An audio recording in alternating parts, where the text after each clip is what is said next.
Looks like unlimited color configurations wasn't the only new mod released today. We've got quite a few, so let's jump right in. First up, we got the Strautmann ZELON CFS 2501 DO. On here, this is your loading wagon, 23,000 liter capacity, 6.3 tons, 95 horsepower required, 10 mile per hour, and you've got some T510s on there, but we can change it up from Trelleborg, BKT, Michelin, for the Stein, back in again. We do have a standard wide tire setup, which is very, very nice because standards look a little bit small. We also have a silage additive tank, and as Farmer Cop mentioned in his videos, definitely add that if you are going to be doing silage. Next up, we got the Güttler Avant 45. This is going to be a roller for you guys, a front roller, if you will, and it is 1.2 tons, 80 horsepower, 3 meters, and 9 miles an hour. No customization on here. Next up, we've got a really interesting set of mods. These are the shovel weights. Now, on here, these are pretty cool. So we have one of them that weighs 300 kg, and then you put stones in it, weighs 500 kg. Side colors, we got all kinds of them here, as we've already talked about the unlimited color configurations, though we will mention that briefly here in a moment. We also have one that weighs 800 or 1 ton, depending on what you want. Again, all kinds of colors. Both of them hook up via 3-point, and they do not have a capacity option. So if you want to use these as shovels, well, you can't. Next up, we have the Holaras Profi 260. This is a forager leveler. Hooks up via 3-point wheel loader, telehandler, or front loader. Holds 3,500 liters of your standard forage crops down here at the very bottom. No color options on here, just is what it is. This one also hooks up via 3-point, but it does work. Your last new one for all platforms is the unlimited color configurations mod. I've actually done a full video just on this, so make sure you go check that out. Do my best to leave a link in the pinned comment down below, but basically it takes any color from the new setup and you could do anything you want with it. So beforehand, there was like 4 options for rim colors. Now there's unlimited options. Even toothpaste if you want. Jumping over to new ones for PC and Mac players, I'm excited to announce that PowerTools is out now for you guys. We have quite a few different things through here. I've already done a mod preview, so if you haven't seen that, go check that out. But basically, we can spawn objects or materials, toggle super strength, flight mode, toggle super speed, toggle HUD on and off, add or remove money, save your game, exit the main menu, and restart your game. You can also spawn different things like different pallets. For example, any kind of pallet, like if you need eggs for something, they're just there. They spawn and they're just existing. It's awesome. I love it so much. You could also go through here and find anything else that you need. We also have toggling super strength. So now I can pick this up and move it around, do whatever I want to with it, which is great news. We also have flight mode. Now, you will have to tap the J key in order to enable and disable this. However, it works, and you can just turn it on and off from there. We also have a super speed, so we can run super speed. If you're walking, it's normal speed. And then the harder you push down your run button, if you're on using a console controller like I am, or if you're just holding down that, the left shift, it's just going to take off. So there you go. That's how that's going to work, obviously. Let's turn that off because that's going to cause me trouble. Then we have the toggle HUD on and off. This is great because, well, now there's just no HUD. I love it. It's great for taking photos and things like that. We also have add and remove money, so you can either type in the amount of money you want, put a minus or a dash in front of it, which will subtract it, or set an equal key and then type in the money, and it sets your money.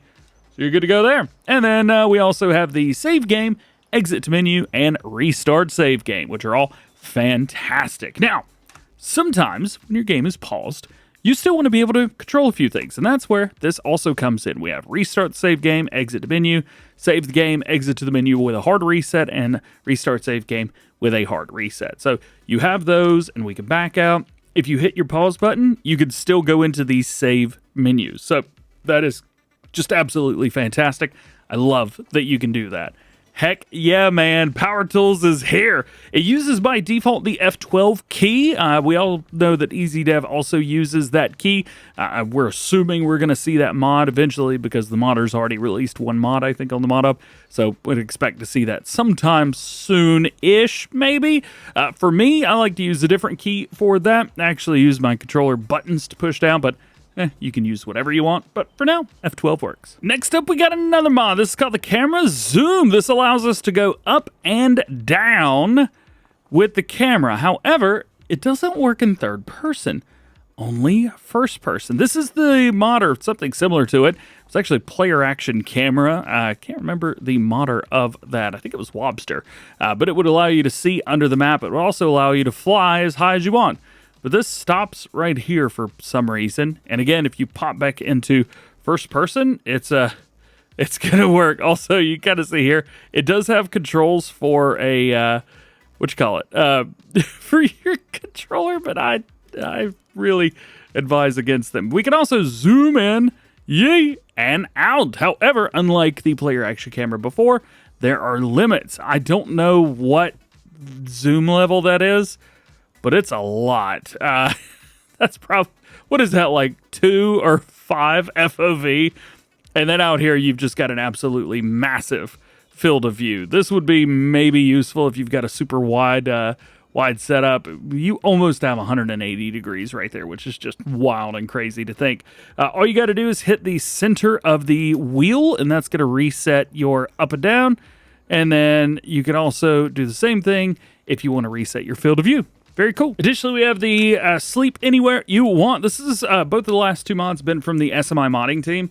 I'm assuming that they got permissions from the modders that released these mods in FS22 because they use the exact same keys and do the exact same stuff. So I'm sure that they reached out and were like, hey, is it cool if we do this? And I'm sure they said, yeah, it's fine. But you can sleep wherever you want. Left shift Z, and you're good. We also have the Vama pallet fork. Tell you what, it'd be really cool if the cameras were fixed. We could see literally the top of it. There we go.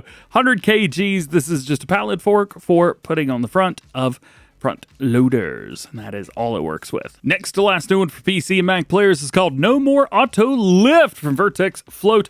Thanks to this mod, the implement remains on the ground when attached. So basically, whenever you lift stuff or whenever you hook up to it, for example, this John Deere and that disc harrow, it is going to lift the machine as well. This doesn't lift it.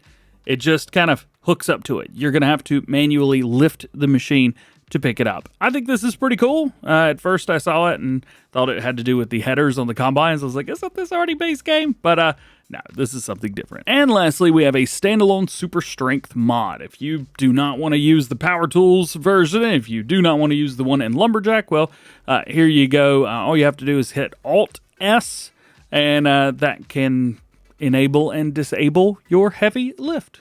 That's about it. We've also got a couple of updates. The first one is New Frontier for PC and Mac players, version 1001. It's actually released yesterday, but was quickly removed because they fixed an issue with swaths not dropping the correct material. They've added missions, added a fuel point, and fixed missing material descriptions.